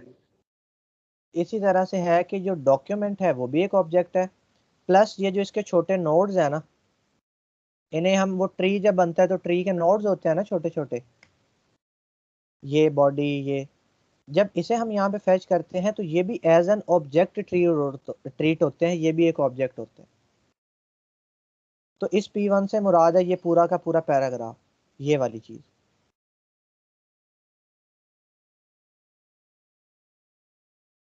ये वाली चीज। तो ये वाली चीज ऐसा ही समझ लें कि यहाँ से कॉपी हुई, यहाँ पे इसके अंदर जाके ये चीज स्टोर हो गई ऐसे। मतलब ये जो लाइन लिखी हुई है उसका असल मतलब ये है, ये वाली चीज ऐसे। यानी कि ये लिखा हुआ है ना, ये एक दूसरे में छुपी हुई है चीज, इसके पीछे वही चीज है, पूरा एलिमेंट आया हुआ। ये जो एलिमेंट है ये आप एक्स को असाइन कर रहे हो, तो जो इसके एक्स के अंदर स्टोर हो रहा है वो एज एन ऑब्जेक्ट स्टोर हो रहा है। फिर आप उसकी प्रॉपर्टी आगे कॉल कर रहे हो, simple x dot inner HTML. जैसे आप सिंपल पहले ऑब्जेक्ट का नेम लिख लेते हो, आगे क्या लिख लेते हो, उसकी प्रॉपर्टी।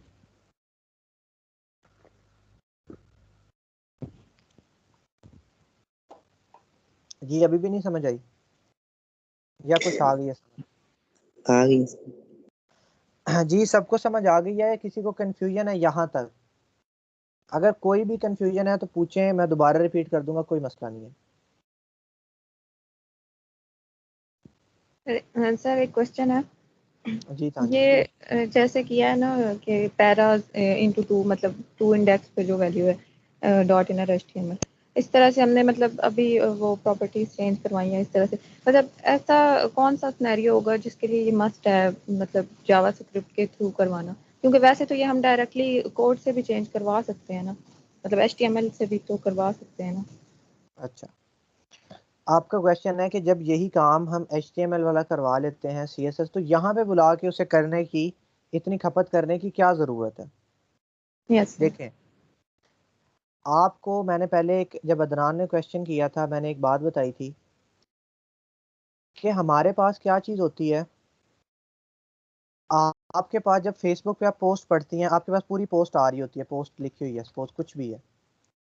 आगे आके जैसे एक लाइन है, फिर दो लाइन है, फिर तीन लाइन है, तीन लाइन के बाद नीचे साथ थोड़ा सा टेक्स्ट होता है, फिर आगे आ जाता है रीड मोर। आता है कि नहीं आता? Yes sir.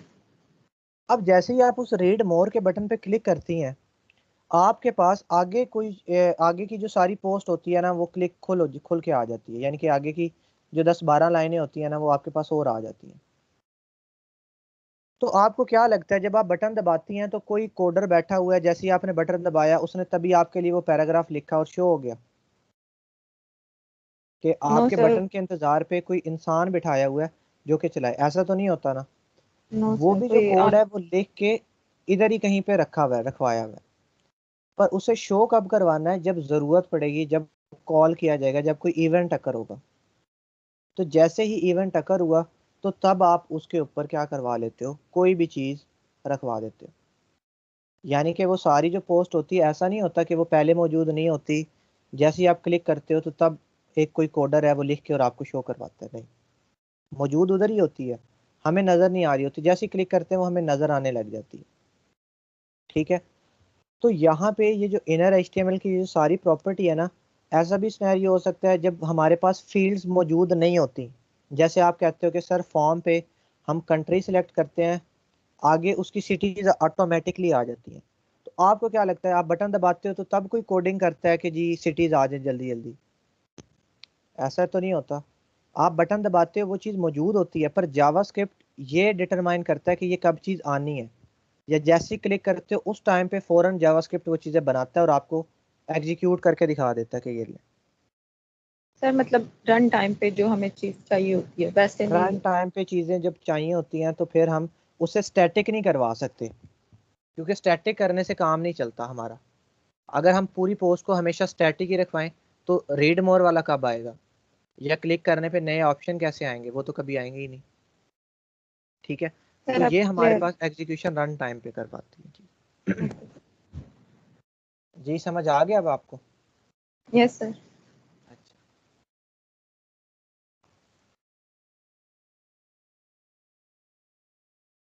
और आपको एक और चीज़ मैं बता दूं कि जावास्क्रिप्ट उसी तरह से है जैसे मैजिक है, मैजिशियन जैसे काम करता है। अब हमें क्या लग रहा होता है, जैसे मैजिशियन है, मैजिशियन बॉक्स ओपन करके हमें दिखाता है खाली होता है, थोड़ी देर बाद बॉक्स ओपन करता है, बीच में से कबूतर निकल आता है, हम कहते हैं वाह वाह ये क्या कर दिया इसने। अब ऐसा नहीं होता कि वो हमें तो ऐसा ही लग रहा है कि जैसे ही बॉक्स खुलता है तो कबूतर अंदर आ जाता है कहीं से, ये गायबाना इसके पास कोई ताकतें हैं, फिर कबूतर आता है और नजर आ रहा है। ऐसा नहीं होता, कबूतर भी पहले से मौजूद होता है और डब्बा भी पहले से मौजूद होता है। पहले उसने वो छुपाया होता है, फिर वो ट्रिक करके हमें दिखा देता है कि ये लो कबूतर आ गया। तो जावास्क्रिप्ट भी एक्चुअल में वैसी चीज़ें करती है कि ये चीज़ें रखवाई होती हैं इसने बना के, सिनेरियोज बनाए होते हैं लॉजिकली, फिर जैसे ही यूज़र कोई पार्टिकुलर एक्शन परफॉर्म करता है, कुछ स्पेसिफिक काम करता है, ये फ़ौरन हमें आउटपुट दिखा देती है और कहती है कि ये देखो। हमें लगता है वाह वाह ये तो कमाल हो गया। अभी तक रीड मोर से कुछ भी नहीं आ रहा था, जैसे ही रीड मोर पे क्लिक किया पूरी पोस्ट आ गई। ठीक है, तो इस तरह से ये जो सारी चीज़ें होती है ना, ऐसे आते हैं। ठीक है, बटन पे क्लिक करने से मेन जो इसका असल जो हम काम लेते हैं वो इवेंट्स के साथ अटैच्ड करते हैं, पर अभी हम उसे बिल्कुल छोटा छोटा समझ रहे हैं। कल को यही काम किसी इवेंट की मदद से होगा, यानी कि जब यूज़र बटन पे क्लिक करता है तब एक्स का इनर एचटीएमएल जो है वो चेंज हो, अदरवाइज वो चेंज ना हो। यूज़र के इंतज़ार में रहें, जैसे यूज़र ने क्लिक किया हमारे पास जो भी इनर एचटीएमएल है किसी भी पर्टिकुलर एलिमेंट का वो चेंज हो जाए या उसकी कोई प्रॉपर्टी चेंज हो जाए। जी समझ आई है बात या नहीं आई? सर अब बिल्कुल कंसेप्ट क्लियर है, बस यही था कि मतलब ठीक। वो HTML के साथ। अच्छा मुझे ये बताएं कि ये जो फेच करने के तरीके थे आईडी से, क्लास नेम से, टैग नेम से, यहाँ तक बात क्लियर हो गई है सबको कि कैसे वो चीज़ आ रही है और एक्स में क्या पड़ा हुआ है, क्या स्टोर्ड है एक्स में? जी सर। Yes sir. जी सब बताया करें, 2-4 स्टूडेंट ने तो नहीं ना पढ़ना, पूरी क्लास ने पढ़ना होता है। सब लोग बताया करें जी कि सर, सर आ गई समझ, सर नहीं आई आ समझ। गई है सर समझ। आ गई है समझ। Yes sir. अच्छा, यस सर आ गई। हंसा नहीं आज नजर आई, कहाँ पे है हंसा? क्लास में ही नहीं है। अच्छा अच्छा, अब हमने क्या करना है जी, आगे चलते हैं। अभी तक हमने एक ही चीज की बात की, इनर एचटीएमएल की।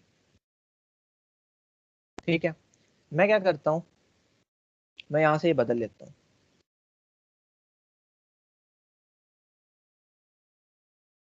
ठीक है, इमेज को मैं एक आईडी दे देता हूँ, आईडी img1। अब देखिए मैंने एक इमेज का टैग लगाया, उसे मैंने एक आईडी दे दी img1। तो मुझे जब एलिमेंट से गेट कर बाय आईडी करना है तो मुझे यहाँ पे भी वही देनी पड़ेगी। ठीक है, अब मैं ये कोशिश करूंगा कि मैं किसी भी पार्टिकुलर एलिमेंट की ना क्या चेंज करवा सकूं, एट्रीब्यूट कोई। ठीक है, अच्छा अब इसके लिए हमें क्या करना पड़ता है, देखिए सिंटैक्स वैसे ही होता है, यहाँ तक जो आपको काम समझ में आ गया ना कि बाय आईडी, आईडी बदलती रहनी है। उसके बाद आपने क्या कर लेना है आगे, सिंपल, अगर तो आप स्टोर नहीं करवा रहे, ठीक है, अगर तो आप स्टोर नहीं करवा रहे मतलब यहाँ तक वो चीज़ फैच होके आ ज़रूर गई है, आपको पता है इस चीज़ का, आगे डॉट लगाना है और आगे आपने क्या कर लेना है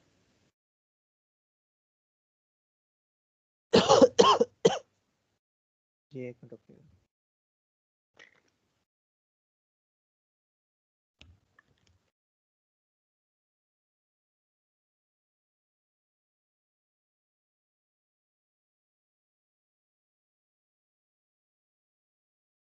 एट्रीब्यूट का नेम, यानी कि जैसे हम अभी इनर एचटीएमएल लगा रहे थे ना, inner HTML is equal to this this this, क्योंकि वो एक सेम था। यहाँ पे अब हमने उसकी एट्रीब्यूट को कॉल कर लेना है, उसकी एट्रीब्यूट का नेम ले लेना है। कैसे, यानी कि अगर मैं यहाँ पे लिख लेता हूँ ना src सोर्स और इक्वल टू कुछ असाइन कर देता हूँ तो यहाँ पे इसे सोर्स मिल जाएगा। ठीक है, कैसे आपको मैं दोबारा यहाँ पे लिख देता हूँ ATT,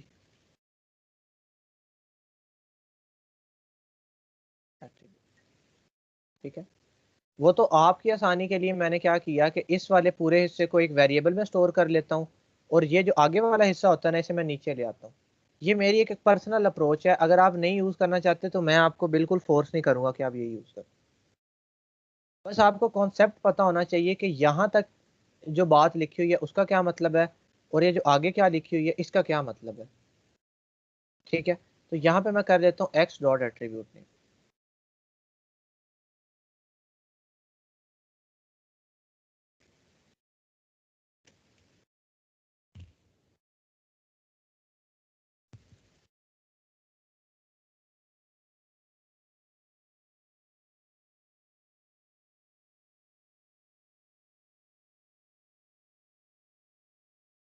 देखें क्या हो रहा है, यहाँ तक एक इमेज का जो पूरा हिस्सा है वो एक्सेस हो रहा है, इमेज का पूरा टैग। अभी उस टैग के अंदर मैंने कोई ना सोर्स दिया ना कुछ, तो मैं यहाँ पे आगे अगर रिफ्रेश करूंगा तो मुझे कुछ भी नजर नहीं आएगा। क्यों? क्योंकि इमेज का मैंने सिर्फ टैग यूज किया है, बट सोर्स लगाना भी तो जरूरी होता है कि कौन सी इमेज आखिर शो करवानी है। ठीक है, यहाँ तक एक इमेज का टैग आया, मैंने उससे क्या कह दिया, एक्स में स्टोर करवा दिया ये पूरा IMG। एक्स एक ऑब्जेक्ट है, उसमें उस ऑब्जेक्ट के अंदर क्या पड़ा हुआ है, वो इमेज का टैग, और सारी उसकी जो प्री डिफाइंड मेथड्स और प्रॉपर्टीज हैं वो पड़ी हुई हैं। मैंने लिखा एक्स डॉट एट्रीब्यूट का नेम, यानी कि मैं इस एक्स की एट्रीब्यूट को एक्सेस करने की कोशिश कर रहा हूँ। अब मुझे पूरे की ज़रूरत नहीं है, उसके इनर HTML की ज़रूरत नहीं है, मुझे किसकी ज़रूरत है, उसके सोर्स की। इक्वल टू में मैं क्या देता हूँ, यहाँ पे मैं उसका सोर्स असाइन कर देता हूँ। अब सोर्स मुझे कैसे पता लगेगा, कि मैं देख लेता हूँ कि मेरे पास कोई पिक्चर पड़ी हुई है वहाँ पे कि नहीं।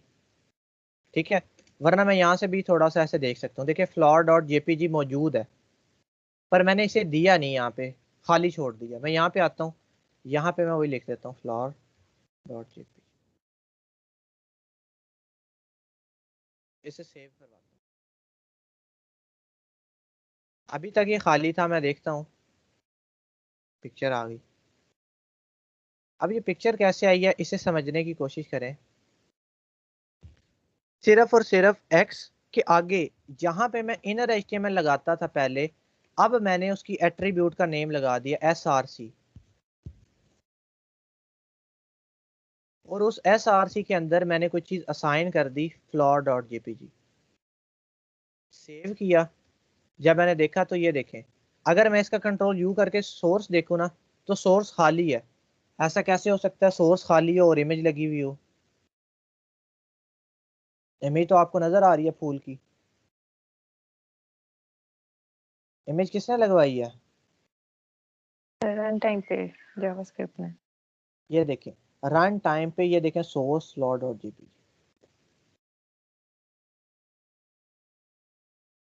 आ गई। ये जो छोटी छोटी इसमें ना ट्रिक्स होते हैं, कि चीज को चेंज कर देना, चीज को अपडेट कर देना। हमें लगता है कि ये पता नहीं कोई मैजिक कर दिया जावास्क्रिप्ट ने, मैजिक नहीं होता, बस छोटे छोटे से ट्रिक्स हैं। वो जो आपके पास अभी जो मैंने आपको एग्जांपल बताई है ना, अभी पहले हम CSS वाली बात कर लेते हैं, फिर मैं आपको थोड़ा और एक्सप्लेन करूंगा कि वो रीड मोर और रीड लेस वाला आखिर चल कैसे रहा होता है, उसके पीछे क्या लॉजिक होती है। ये मैजिक सर सारी हाथों की सफाई होती है। सारी हाथों की सफाई है, इधर भी सारी हाथों की लॉजिक की सफाई है, कोड की सफाई है सारी, कि आप कोड कैसे लिखते हो। ठीक है, और बड़ी छोटी छोटी चीज से आप बहुत अच्छी अच्छी आउटपुट ले सकते हो, और आप देख के कहो कि यार ये कैसे किया हुआ है, ये समझ ही नहीं आ रही, पर होता बड़ा आसान है। क्या है, बड़ा सिंपल। ठीक है, अब देखिए मैंने सोर्स लगा दिया, तो मैं इसे एक्स डॉट आल्ट भी लगा सकता हूँ, किसी और को भी मैं कोई चीज दे सकता हूँ, कोई भी काम मैं करवा सकता हूँ। बस यहाँ पे वो एट्रीब्यूट नेम वैसा सा आ जाएगा आपके पास। ठीक है, सोर्स बदल लें, चाहे कोई सोर्स की एग्जांपल इसलिए मैंने ली क्योंकि हमारे पास ज़रा इसकी आउटपुट ज़्यादा अच्छे से मिल जाती है, कि पहले कुछ भी नहीं था, फिर सोर्स लगाते ही क्या हो गया, इमेज आ गई। ठीक है, तो हम किसी भी चीज़ की, हमने देखा कि उसका हमने कंटेंट भी चेंज करवा लिया और सोर्स भी चेंज करवा लिया। अब मैं बात करता हूँ जी CSS की। ठीक है, मैं CSS को चेंज करवाने के लिए इसे मिटा के फिर पैराग्राफ बना लेता हूँ, ताकि मैं उस पर कलर वगैरह अप्लाई करवा सकूँ।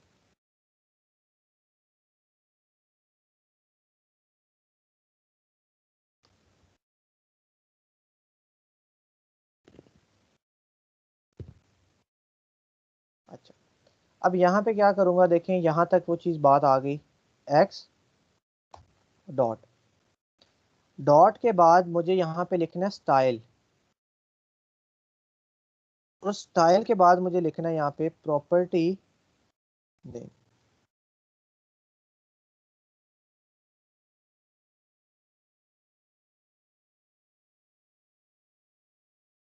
अगर तो मैं इसकी CSS चेंज करवाना चाहता हूँ तो ऐसे करूँगा।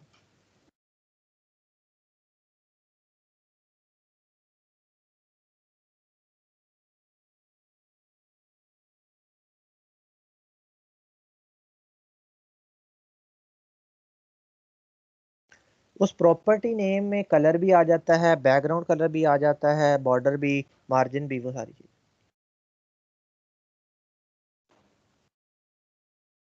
ठीक है, वो सारी चीज़ें इसी के अंदर ही आ जाएंगी।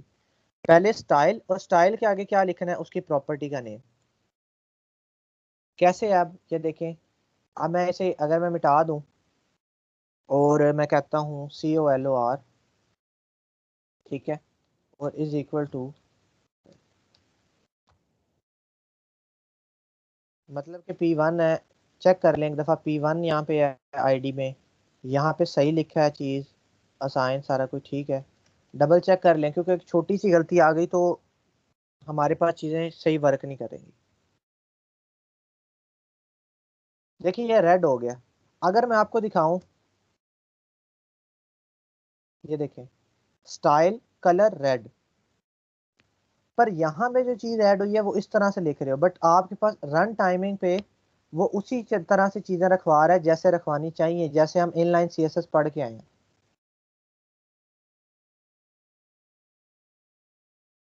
ठीक है, आप लोगों ने ये नहीं सोच लेना, आप लोगों में से अक्सर स्टूडेंट्स के दिमाग में ख्याल आ रहा होगा कि सर जब HTML भी यही बना लेता है, HTML के अंदर चीज़ें भी यही डाल लेता है, CSS के अंदर भी यही कर लेता है, तो फिर हमें HTML और CSS तो करने की ज़रूरत ही कोई नहीं है, हम तो सारा काम जावास्क्रिप्ट से करवा लें। जावास्क्रिप्ट खुद अकेला सफिशिएंट नहीं है कि सिर्फ जावास्क्रिप्ट से आप सारे काम करवा रहे हैं। जावास्क्रिप्ट डायनामिकली वैल्यू को रन टाइमिंग पे बदल तो ज़रूर रहा है, पर बदल वो उन्हीं चीज़ों की मदद से रहा है, यानी कि ये CSS की मदद से ही बदला है। हमें पता है ये CSS होती है, उसने कोई अपना सिंटैक्स या अपनी टेक्निक जाहिर नहीं कर दी यहाँ पे। हाँ, यहाँ पे उसका अपना सिंटैक्स ज़रूर है कुछ, पर यहाँ पे क्या है, वो वैसे ही चीज़ों का रखवा रहा है जहाँ पे जैसी हम पढ़ के आए हुए हैं कि जैसी चीज़ें ऐसी रखनी होती हैं। उसका कलर देखिए रेड हो गया। ठीक है, अब इसी तरह से मैसेजेस आ जाते हैं ना, जैसे ही आप गलत इनपुट करते हो फौरन मैसेज आ जाता है कि आपने ये गलत पुट किया चीज़। वो कैसे होता है, वो इसी तरह से होता है कि आगे चीज़ों पे इफ़ लगी होती है, अगर यूज़र ने जो एंटर किया है वो इसके बराबर नहीं है तो एक मैसेज शो करवा दो कि गलत है, आपने सही एंटर नहीं किया। तो ये सारे क्या होते हैं जी, तरीके हैं छोटे छोटे जिनकी मदद से हम करवा लेते हैं। मैं साथ ही अगर स्टाइल थोड़ा सा एक और लिखना चाहूँ, बैकग्राउंड कलर, तो याद रहे यहाँ पे जो CSS की प्रॉपर्टीज आप लिख रहे हो वो भी कैमल केस में लिख रहे हो, क्योंकि हम वहां पे लिखते हैं तो हम डॉ ऐसे कर देते हैं, यहाँ पे ऐसे क्यों नहीं कर रहे? क्योंकि ये जावास्क्रिप्ट है। तो जावास्क्रिप्ट है पर क्यों नहीं कर रहे? कर सकते हैं, वहां पे तो ऐसे करते आए हैं हम, यहाँ पे ऐसा क्यों नहीं? कैमल केस में इसकी जितना भी सिंटैक्स जिस तरह भी लिख रहे हैं करें किसी एलिमेंट का। ठीक है, कैमल केस में किया, बट रीजन क्या थी कैमल केस में करने की, वैसे क्यों नहीं किया सर केस पहले? सर ये डॉन है इसलिए। ये डॉन है इसलिए। जी कोई और बताना चाहे कोई बात कि आखिर कैमल केस में क्यों, वो वाला तरीका क्यों नहीं? सर जी वही अब माइनस कंसीडर करता है जी। जी सनाउल्लाह, बिल्कुल ठीक आपने बात बताई है, जब वेरिएबल नेम में वो माइनस लेता है तो यहाँ पे क्या वो बदल जाएगी चीज़? ये भी तो जावास्क्रिप्ट में वैसी सिंपल बात हो रही है, क्योंकि यहाँ पे वो चीज़ रिजर्व है माइनस के लिए, ये मैं लिखूंगा तो माइनस आए, ये देखिए एरर। ठीक है, तो ये चीज़ आपने इसीलिए कैमल केस यूज़ हुआ क्योंकि यहाँ पे चीज़ें रिजर्व थी उस चीज़ के लिए। तो ये बैकग्राउंड छोटा और सी उसका बड़ा। अब ये देखें, मैं देखता हूँ कि बैकग्राउंड कलर चेंज हुआ है कि नहीं। बैकग्राउंड कलर भी चेंज हो गया। ये थोड़ा सा ख्याल रखना है, जो डबल चीज़ें आ जाती हैं उन्हें आपने ऐसे कर देना। ये देखें colour red, background colour black, क्या बात है। ये तो आप कहते हैं कि ये जावास्क्रिप्ट तो गुरु है बीच में, ये तो सारे काम वही करवा रहा है। तो इसकी अथॉरिटी नो डाउट ज़्यादा है, बेशक जैसे सुमेरा कहती डॉन है, तो है ये डॉन ही। ये क्या कर देता है, जैसे ये अगर चीज़ मैं उधार लेता है सर चीज़ें, CSS से। हाँ उधार लेता है, बट ये है कि अपनी मर्जी से करवा देता है। अगर मैं स्टाइल ले लूं और यहाँ पे मैं पहले कलर को कह दूं सपोज ब्लू,